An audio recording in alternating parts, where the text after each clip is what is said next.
ये स्टोरी है एक ऐसे बच्चे की जिसका बाप 2 साल में ही मर गया और उसकी माँ ने उसे बहुत मेहनत से पाला, जिसे बिजनेस में अपने बिजनेस पार्टनर से धोखा मिला। लेकिन इसके बावजूद उसने सदी की सबसे लग्जरी कार बनाई, मर्सिडीज बेंज। ये कार इतनी फेमस हुई कि ये हिटलर की मोस्ट प्रेफर्ड कार बन गई। लेकिन इस लग्जरी कार का एक डार्क पास्ट भी है और वो ये है कि हिटलर के कहने पर इन्होंने 63,000 मजदूरों से जबरदस्ती अपनी फैक्ट्रीज पर काम करवाया। और इससे भी इंटरेस्टिंग बात यह है कि जो मर्सिडीज बेंज है उसमें जो वर्ड है मर्सिडीज, वो एक अमीर आदमी की बेटी का नाम है। लेकिन उसकी बेटी के नाम से ये कार का नाम क्यों पड़ा? अगर आप इन सारे सवालों के जवाब जानना चाहते हैं तो पॉपकॉर्न उठाइए और ध्यान से देखिए इस डॉक्यूमेंट्री को।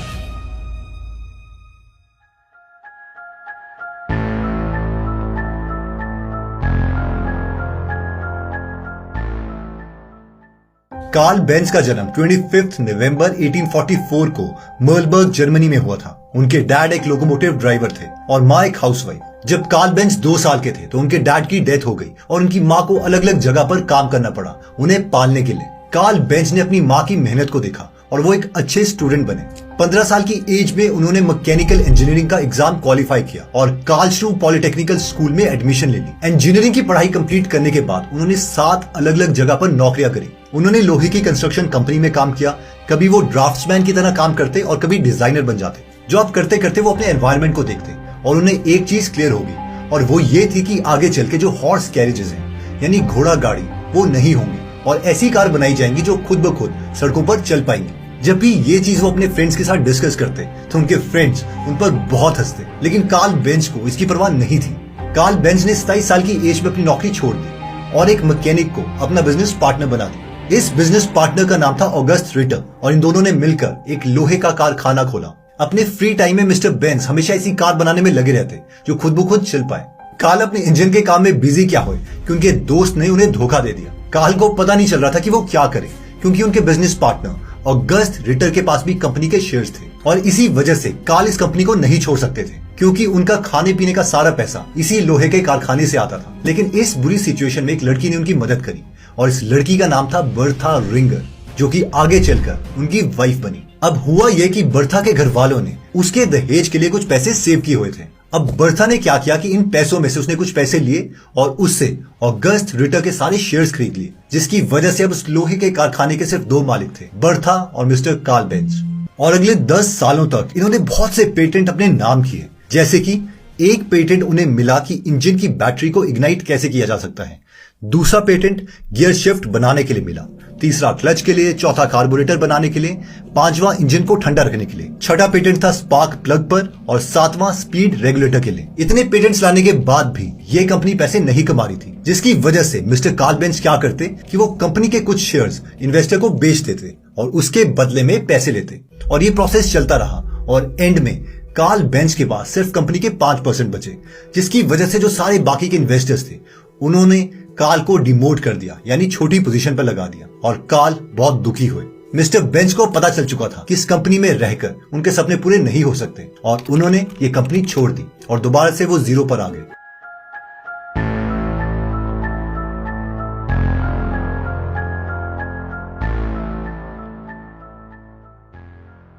कुछ हफ्तों के बाद बेंज 2 भाइयों से मिले जिनका नाम था मैक्स रोज और फ्रेडरिक विल्हेम, जो कि दोनों एक साइकिल शॉप के ओनर थे। इन तीनों ने मिलकर एक नई कंपनी बनाई जिसका नाम रखा गया बेंज एंड सी। इस कंपनी को जल्दी सक्सेस मिल गई। बेंज को यहाँ पर बहुत टाइम मिल रहा था अपने इंजन पर काम करने के लिए और 1885 में उन्होंने एक ऐसी कार बनाई जो खुद ब खुद चल सकती थी और इसे पेटेंट भी करवाया और इसे नाम दिया गया बेंज पेटेंट मोटर वैगन। इसकी maximum speed 16 kilometre per hour थी।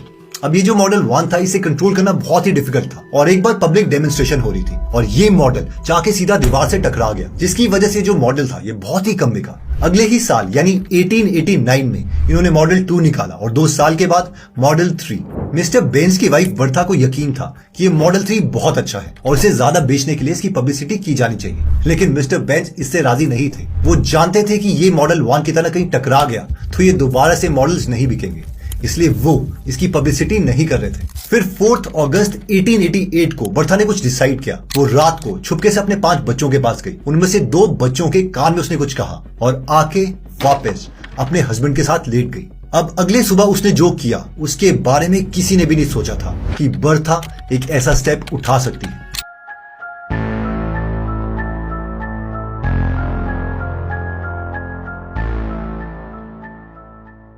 बर्था बेंज अगले दिन छुपके से उठी। उसने अपने 2 बेटे रिचर्ड और यूजन को साथ में लिया, गराज से बेंज मॉडल 3 निकाली और कार स्टार्ट की और अपनी माँ के पास निकल गई, जो कि 106 किलोमीटर दूर था। रास्ते में जब कई लोगों ने उसे देखा तो वो डर के मारे भूत भूत चिल्लाने लग गए। किसी को पता नहीं चल रहा था कि ये चीज क्या है जो खुद चली जा रही है और उसे चलाने के लिए कोई हॉर्स नहीं है। लेकिन मिसेस बेंज फिर भी चलती रही। उस वक्त मॉडल 3 में सिर्फ 4.5 लीटर फ्यूल ही आता था। उसने लिग्रोइन, जो कि पेट्रोलियम सॉल्वेंट था, उसे खरीदने के लिए गाड़ी को एक फार्मेसी की दुकान में रोका, क्योंकि उस जमाने में कोई पेट्रोल पंप नहीं था। उस फार्मेसी की दुकान से लिग्रोइन खरीदा और उसे कार में डाल दिया। सबसे इंटरेस्टिंग बात तो यह है कि जर्मनी में ये जो फार्मेसी की दुकान थी, इसे आज first fuel station of the world कहा जाता है, यानी सबसे पहला पेट्रोल पंप। इसके अलावा उस वक्त कौन से अच्छे रोड थे, इसलिए बीच बीच में गाड़ी खराब हो जाती। बार बार बर्था कार को रोकती, बच्चों को नीचे उतारती, कार को अपने हेयर पिन से रिपेयर करती और दोबारा से कार का कुछ किलोमीटर कंप्लीट करती। बीच में उनकी कार ब्रेक्स पूरे तरीके से घिस गई थी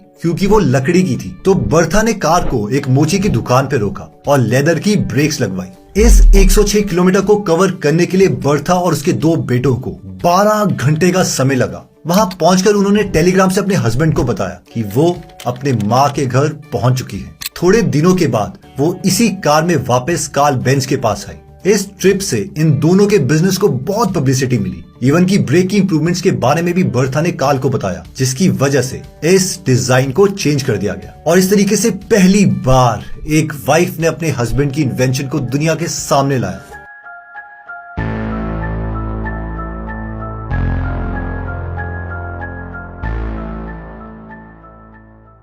बर्था की इस एक्टिविटी से कंपनी को बहुत पब्लिसिटी मिली और इनका इंटरनल कंबस्टन इंजन बहुत बिका और बेंज दुनिया की सबसे बड़ी ऑटोमोबाइल कंपनी बन गई। और 1899 में इन्होंने पूरी दुनिया में 572 कार्स बेची। ये नंबर उस वक्त के लिए बहुत बड़ा है क्योंकि सारे लोग सिर्फ घोड़ा गाड़ी यूज करते थे और सिर्फ अमीर लोग ही इन कार्स को अफोर्ड कर पाते थे। इस वक्त बेंज की कंपनी बहुत अच्छी चल रही थी, लेकिन एक और कंपनी थी जो इनकी कॉम्पिटिटर बन गई और वो बेंज की तरह ही बहुत अच्छी कार्स बना रही थी। इस कॉम्पिटिटर का नाम था डायमर मोटर्स। अब इसमें 2 पार्टनर्स थे, गॉटलीब डायमर और विल्हेम मेबैक। अब ये दोनों थे तो इंजीनियर्स ही, लेकिन जो डायमर थे वो एक बहुत अच्छे बिजनेसमैन भी थे। वो जानते थे कि अपने बिजनेस से मैक्सिमम प्रॉफिट कैसे निकालना है। लेकिन ये समझ और उतने अच्छे बिजनेसमैन मिस्टर कार्ल बेंज नहीं थे। 1887 में Daimler motors front engine motor car बना चुकी थी, जो कि आज की कार की जैसे दिख रही थी, यानी कि बेंज की गाड़ियों से भी अच्छी दिख रही थी। और इसके बाद डायमर मोटर्स ने बनाई अपना मास्टरपीस, जो कि था मर्सिडीज 35 HP।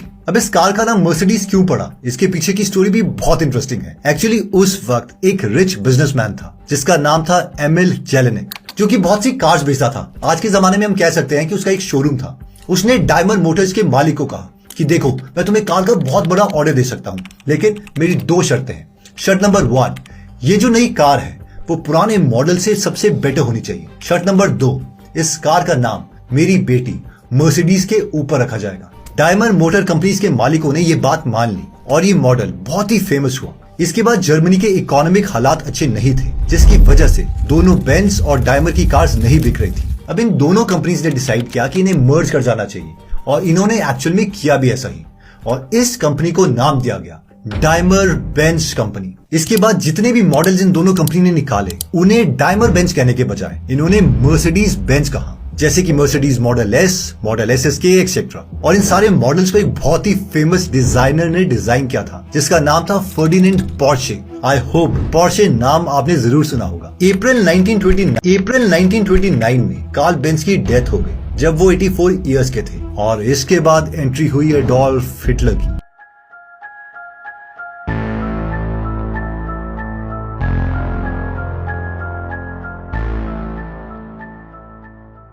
हिटलर को मर्सिडीज बेंज इतनी पसंद थी कि वो खुद भी उसमें ट्रैवल किया करते थे। हिटलर चाहता था कि पूरी दुनिया को पता चले कि जर्मनी की कार ही सबसे बेस्ट है, इसलिए उसने डायमर बेंज कंपनी को कहा कि तुम ऐसी कार बनाओ जो दुनिया में सबसे तेज हो। और हुआ भी ऐसा ही।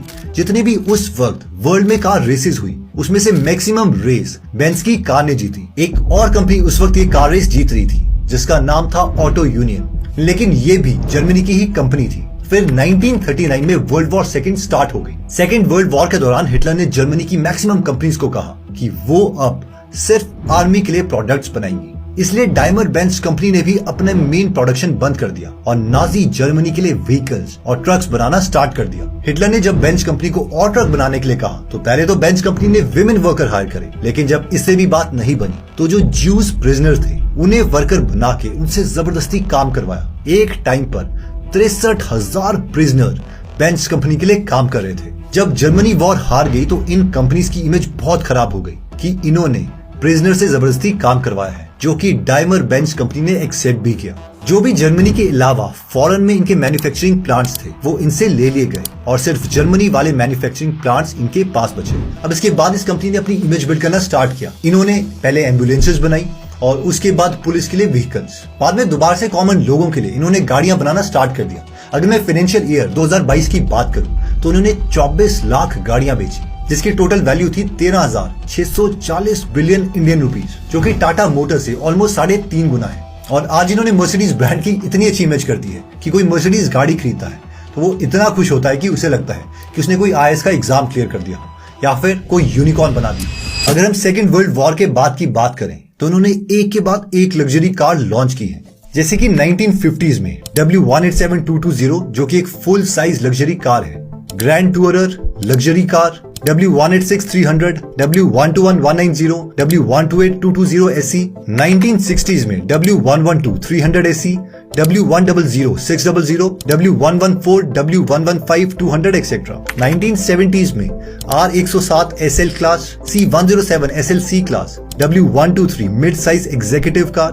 1980s में W123 executive class car, W201190 compact executive car. 1990s में W168 A class, W210 E class, W463 G class, W163 M class, W140 S class. 2000s में W169 A class, W245 B class, W204 C class, C216 CL class और 2010 में W415 सिटान, W176 A class, R231 SL class, W222 S class, C117 CLA, X156 GLA etcetera. इसके अलावा 2020 में latest H247 GLA class, W223 S class, W206 C class, R501 EQE SUV CLE, W214 E class.